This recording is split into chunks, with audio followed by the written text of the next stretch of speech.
If I asked you, who controls the luxury retail market, one of the world's fastest growing economies, you would probably picture, a massive, brightly lit supermarket. Oh, yeah, absolutely. Like endless aisles, perfectly stacked shelves. Right, the beep of scanners echoing everywhere. Uh-huh. And we have been completely conditioned to view that giant, multi-million-dollar brick-and-mortar footprint as the apex predator of commerce. Because it has the volume. Exactly. It has the volume, and it has the visibility, so it just has to be where all the money is made.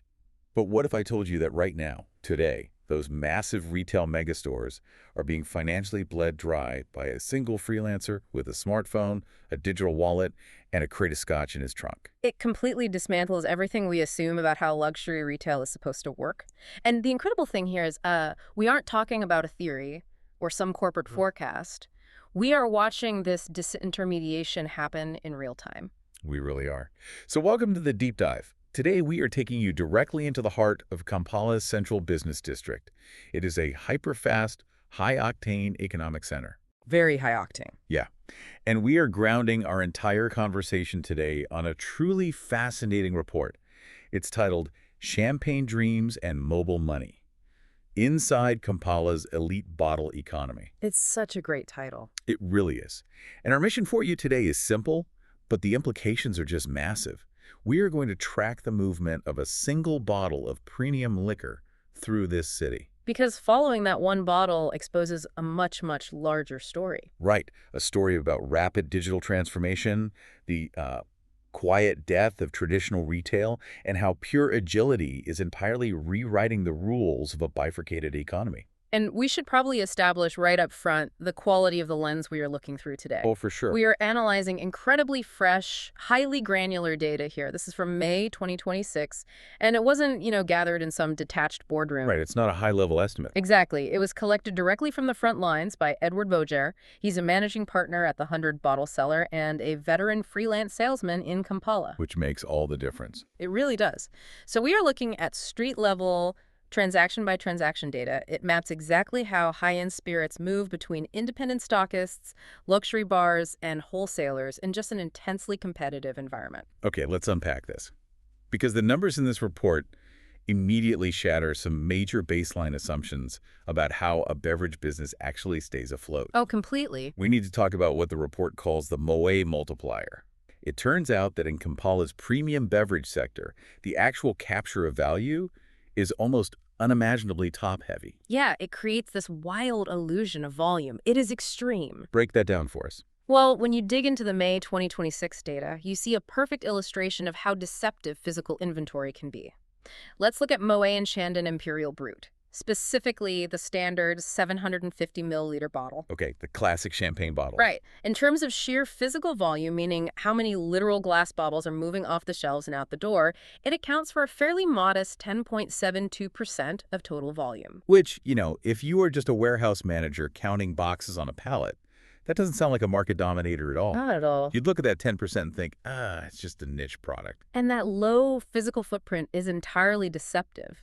Because when you look at the financials, the picture flips entirely. Right. That 10.72% of physical volume commands a staggering 23.91% of the total sales value.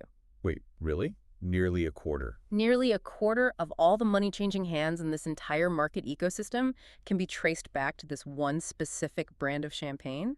It acts as the absolute financial anchor of the trade.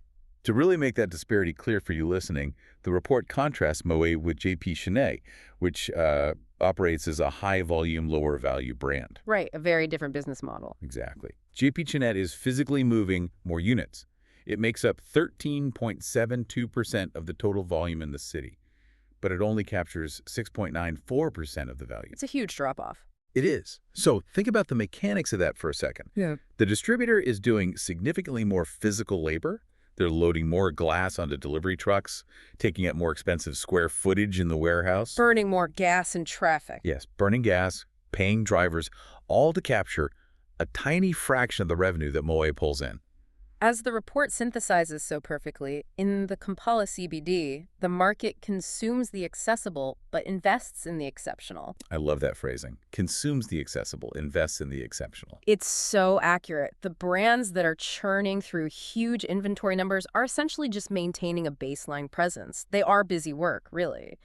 But the exceptional brands, those high-end luxury labels, that is where the actual economic gravity lies. It really makes me think of, like, a car dealership. Oh, how so? Well, imagine a dealership selling a single ultra-luxury sports car versus a massive fleet of economy hatchbacks. Oh, right. Selling that one sports car pays the rent for the entire month. The hatchbacks, they just keep the showroom floor looking busy so people think you're a successful business. That is a brilliant analogy. Yes. But, if I'm looking at this from a business perspective, my first thought is, why even bother with the low-margin stuff? Right. Why not just sell the sports cars? Exactly. But I know it's not quite that simple. If Moët is pulling in a quarter of the cash, but only taking up a tenth of the truck, what is taking up the rest of the space? You have to fill the trucks with something. Right. Because a business can't just freeze its operations while it waits for a VIP to, order a case of champagne on a random Wednesday. No, they can't. And this is exactly where the report introduces what it calls the social sweet spot. The social sweet spot. Yeah.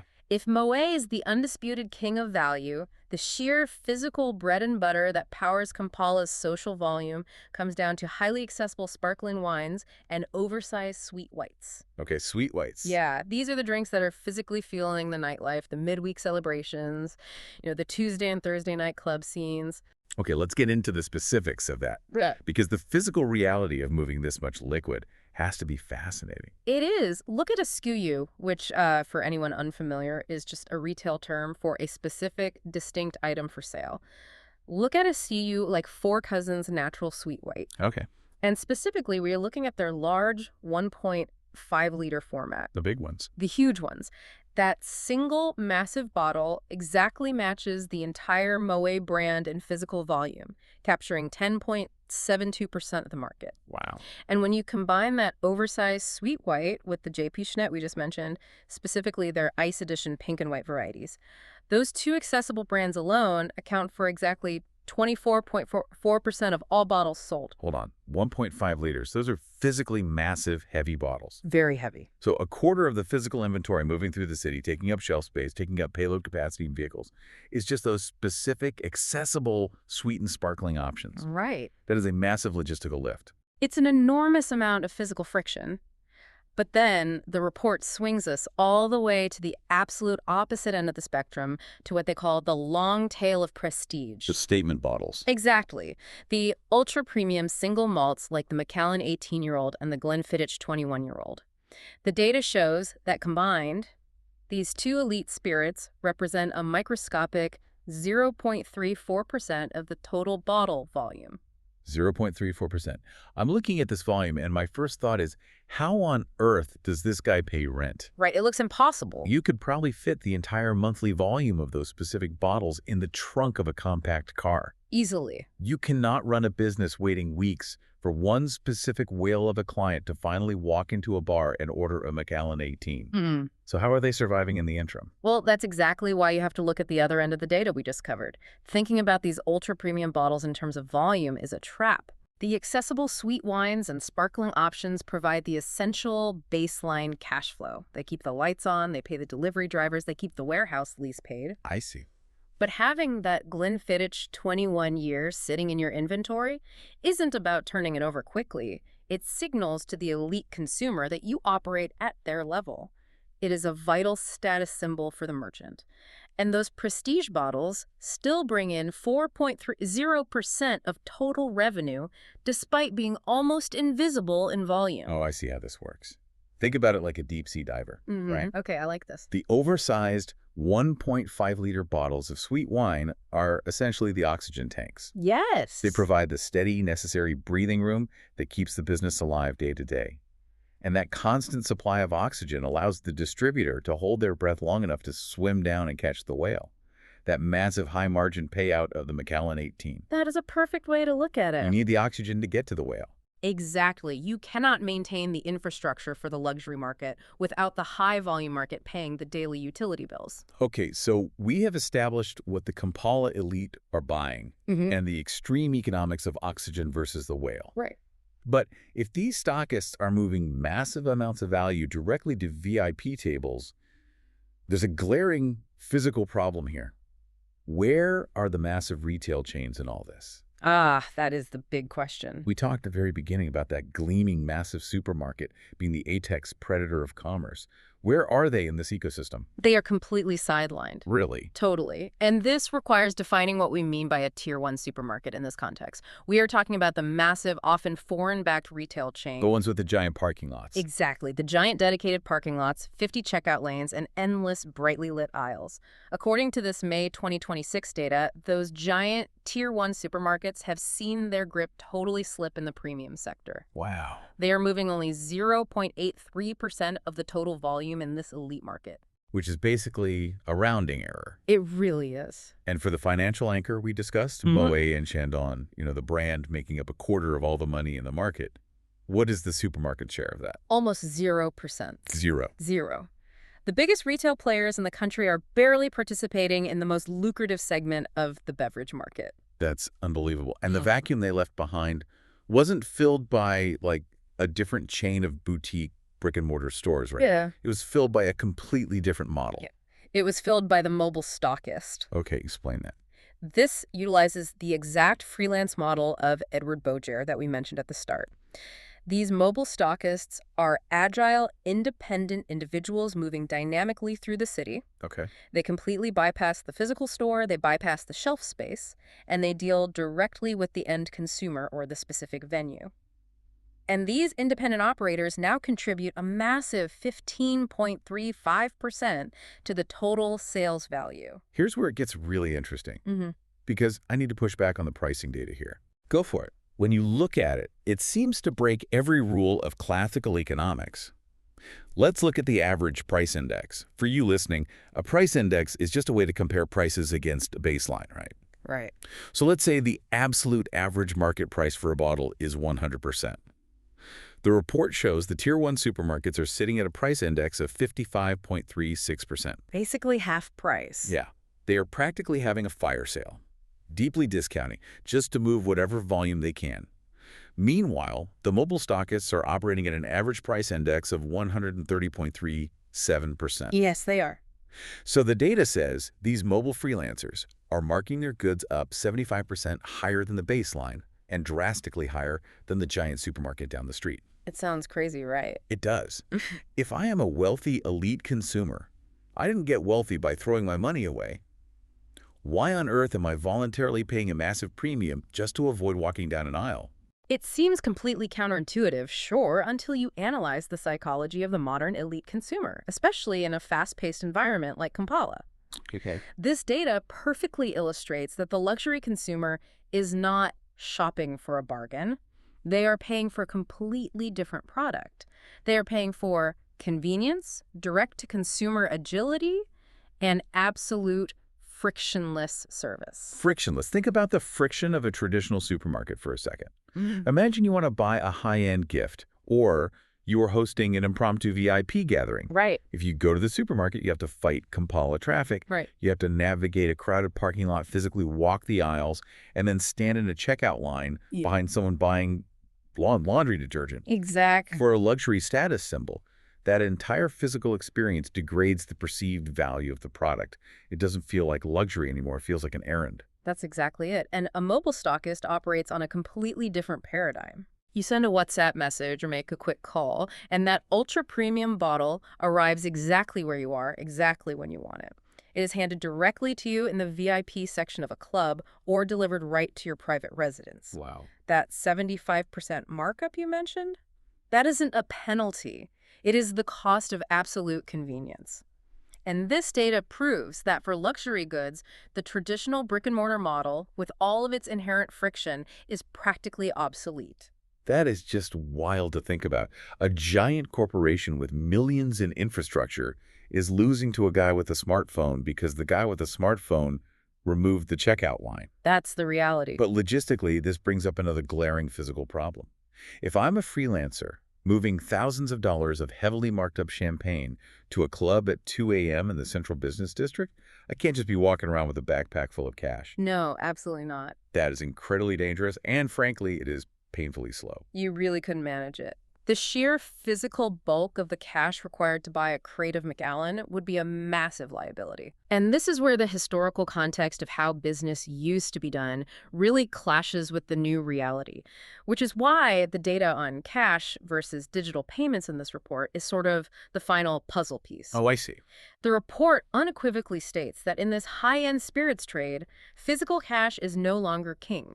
Mobile transfers have achieved structural dominance. Let's get into the mechanics of that shift, because the numbers here tell a very clear story about how money is actually moving. They do. Right now, mobile transfers account for 41.40% of the volume and an impressive 38.04% of the value. Okay, so a huge chunk. Contrast that with physical cash, which has dropped significantly to 34.66% of volume and only 27.04% of value. Okay, but if we step back for a second, is this just about people downloading a new app because it's, the trendy new way to split a bill? Or are we looking at something much deeper regarding how the local economy functions? This raises an important question, actually, because if we connect this to the bigger picture, we are looking at fundamental structural economic changes. Right. The report explicitly notes this isn't just about the adoption phase of digital wallets anymore. It is about total structural dependence. Dependence. Yes. Mobile money provides the necessary security, the traceability, and the immediate speed for these high-value transactions. Physical currency simply cannot accommodate the agility required by the elite bottle economy. It's like trying to run a next-generation logistics company, but insisting your drivers use horse-drawn carriages. Exactly. Let me give you an analogy for how profound this shift is. Imagine in the old days, moving thousands of dollars of luxury inventory and securely collecting the payment basically required the equivalent of an armored truck. Oh, absolutely. You needed security. You needed physical lockboxes. You needed incredibly rigid, slow protocols to ensure the physical bills were safe as they moved across the city. Yeah. What this mobile money revolution has done is essentially replace that clunky, dangerous, slow armored truck with an instant encrypted text message. And that is the crucial link. You cannot have a fast-moving, high-value mobile stockist model without a fast-moving, secure payment infrastructure. They rely on each other. Completely. Yeah. The entire direct-to-consumer business model simply couldn't exist without the digital wallet. Right. If a mobile stockist had to wait in a dark VIP room for 20 minutes while someone counted out hundreds of physical banknotes, the friction of payment would instantly destroy the convenience they are charging that 75% premium for. Wow, yeah. The digital transformation is the invisible infrastructure that's making the death of the supermarket possible. Okay, so bringing this all together, I want to speak directly to you listening to this deep dive right now. You might be sitting on a train in London or driving to work in New York or having coffee in Sydney. And you might be thinking, this is an incredibly detailed breakdown of Kampala CBD, but I don't live there, I don't work in logistics, and I don't even buy champagne. Why should I care? Exactly. Why does the fate of a supermarket in Uganda matter to me? Well, it matters because what we are looking at in Edward Bourgear's data is a real-time, undeniable case study of a universal shift. It's universal. It is showing us exactly how agility, digital payments, and pure, frictionless convenience are systematically dismantling traditional retail models from the inside out. Yeah. It's happening in Kampala today. But the mechanics of this shift, the oxygen of the whale, the death of the checkout line, the premium placed on convenience over price, those mechanics apply everywhere. So what does this all mean? It means the definition of retail dominance has permanently changed. Yeah. It is no longer about who has the biggest building, the most shelf space, or even the cheapest price. The new apex predator is whoever can remove the absolute most friction between the consumer's desire for a luxury good and their immediate possession of it. Yes, and that brings us right back to that image of the giant gleaming supermarket we talked about at the very beginning. Ray sitting there with its bright lights. Exactly. It's massive overhead costs, it's huge property taxes, and it's perfectly stacked aisles. It's completely unaware that the most profitable, high-margin part of its market has already evaporated. Gone. The real money isn't in the aisles anymore. It's moving dynamically through the city via text messages, digital wallets, and the trunks of independent freelancers. It is a profound structural shift in how value is captured. It really is. And it leaves us with one final thought for you to mull over as you go about your day. Okay. Think about that traditional retail giant, so confident in its sheer size.